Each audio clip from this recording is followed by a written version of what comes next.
چوپانی ماری را از میان بوته‌های آتش گرفته نجات داد و در خرجین خود گذاشت و به راه افتاد.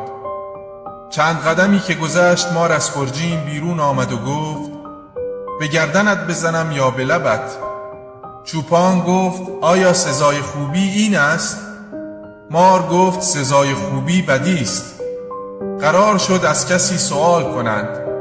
به روباهی رسیدند و چاره کار خود را از او خواستند. روباه گفت: من تا صورت واقعه را نبینم نمیتوانم قضاوت کنم. برگشتند و مار را در آتش انداختند. مار به تقلا برآمد و روباه گفت: بمان تا رسم خوبی از جهان برافکنده نشود. نباید مثل چوپان خوب بود، نه مثل مار بد. باید مثل روباه بود و فهمید چه کسی ارزش خوبی کردن دارد.